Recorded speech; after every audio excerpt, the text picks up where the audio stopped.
Hi everyone. Today I'm going to read Sir Charlie. What are these for?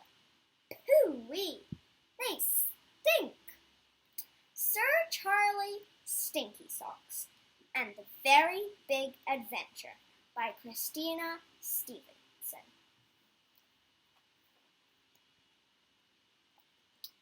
Once upon a time, there was a deep, dark forest where monstrous trees groaned, terrible beasties moaned, and wiggly woos waited to tickle your toes.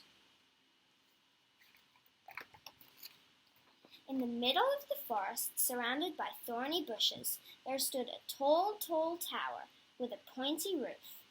At the bottom of the tower was a big wooden door. Inside the tower, a windy, windy staircase didn't stop winding until it reached a little wooden door right at the very top. And what was behind that little wooden door? Well, nobody knew, because nobody ever went there. The end. Just kidding. At least not until the day when a bold, brave knight, Sir Charlie Stinky Socks, and his faithful, fearless cat, Envelope, decided that the time had come for a really big adventure.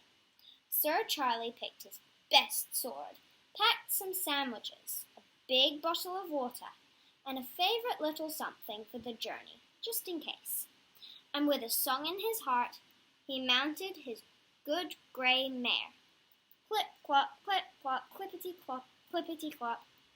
Over the hills and far away rode Sir Charlie and his cat. Oh, and a wily witch with a watch followed behind on a broom. At last they came to a deep, dark forest where monstrous trees groaned and terrible beasties moaned. Envelope shivered, the good grey mare quivered, while the witch with the watch covered her eyes. But brave Sir Charlie stood ready in his boots. "Shh!" he whispered into the woods. "'Tis I, Sir Charlie Stinky Socks, with a song to soothe you." And as Sir Charlie sang his lullaby, the trees stopped groaning, but the terrible beasties went on moaning. "Stop your moaning," cried the knight. "Come out and eat me if you dare." Out of the darkness crept 6 slobbering beasties. The fearless cat, Envelope, scarpered. The good grey mare fled. And even the wily witch with the watch trembled behind a tree. But bold Sir Charlie did not turn. Brave Sir Charlie did not run. Instead, he drew his trusty sword and did what any good knight would do. He smiled and cut up his sandwiches. The beasties stood and stared. They were hairy, hideous creatures indeed, but they were more scared of Sir Charlie Stinky Socks than he was of them. Charlie fed the beasties, and the beasties stopped moaning. And the wily witch with the watch looked on with a grin and checked the time. But this was no way to end a really big adventure, so Sir Charlie Stinky Socks rescued his cat, rallied his good grey mare, and set off once again, never minding the wiggly woos who waited in the grass, or the 6 not-so-terrible beasties who followed him. The forest grew thicker, and the bushes became thorny. Lucky for Envelope and the good grey mare that Sir Charlie Stinky Socks led the way, with his trusty sword. Whooshity thwack, whooshity thwack, choppity choppity chop. It was thirsty work for a bold, brave knight. How glad he was to have a big bottle of water by his side. And then at last they came to a clearing in the trees, where the sun threw down its pale yellow light onto a tall tower with a pointy roof, but it also threw its light onto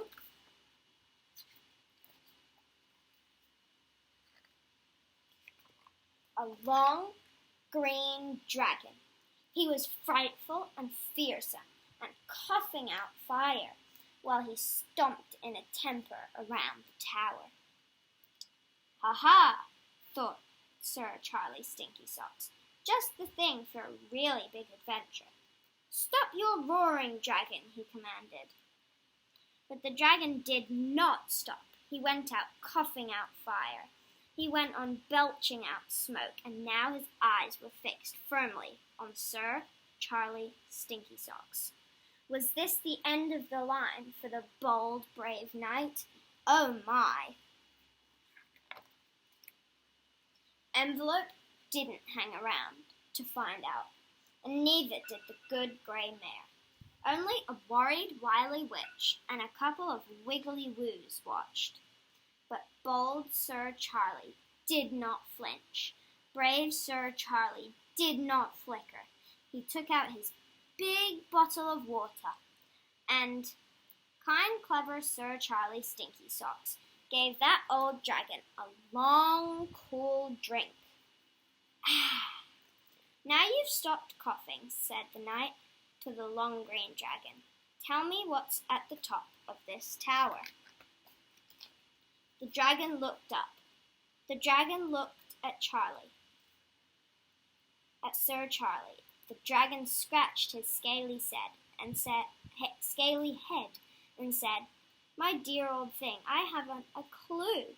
It's not a dragon's place to ask. You know, just to do."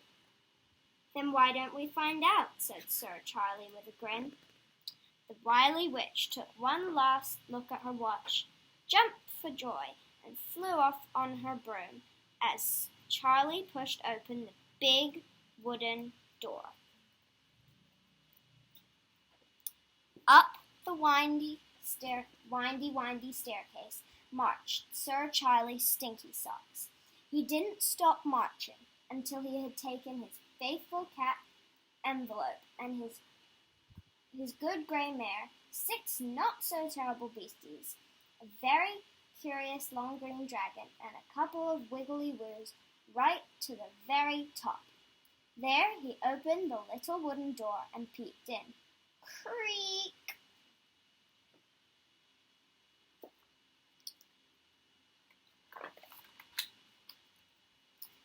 A big black cauldron stood in the middle of the room, and stirring was the wily witch, of course. By her side sat a little princess, weeping and wailing in a pool of tears. Sir Charlie looked at the princess. Sir Charlie looked at the bubbling pot. Sir Charlie didn't wait another minute. He drew his trusty sword and bounded over to rescue the little princess. "Stop your weeping," cried the knight. "Sir Charlie Stinky Socks is here to save you from the pot."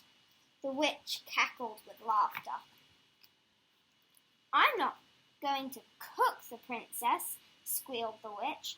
"I'm cooking the food for her birthday party. It's today at 3, you see. I do it every year. You know, I blow up balloons and decorate the tower. I send out invitations, hundreds of them. And looky here," she cried, tip-tapping at the face of her watch. "It's nearly 3. Yippee!" "Then why are you crying, princess?" asked Charlie. "Because," shrieked the princess, "we live at the top of a windy staircase in a tall tower with a pointy roof, surrounded by thorns and guarded by a fire-breathing dragon. And it's in the middle of a deep, dark forest where wiggly woos wait in the grass to tickle your toes, hungry beasties moan, and monstrous trees groan. So nobody ever comes." "Oh, yes, they do," said Sir Charlie as he flung open the door.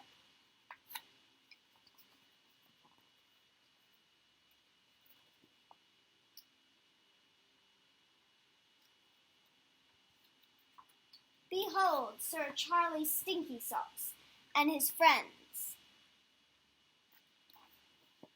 night the lights burned brightly in the tall, tall tower with the pointy roof, as a happy little princess had a rip-roaring good time.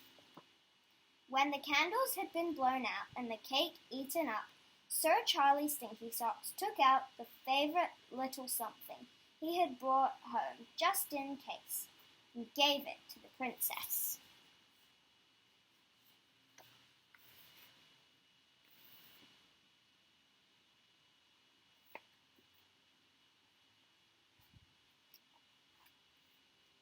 And everyone cheered hooray. Hooray, hooray! Because that's what people do at the end of a really big adventure. I hope you enjoyed that book. It was very interesting. And I hope you enjoyed that adventure with Sir Charlie Stinky Socks, Envelope, the dragons, the beasties, the Wiggly Woos, the Wily Witch, and everyone else who joined the story. Thank you and goodbye.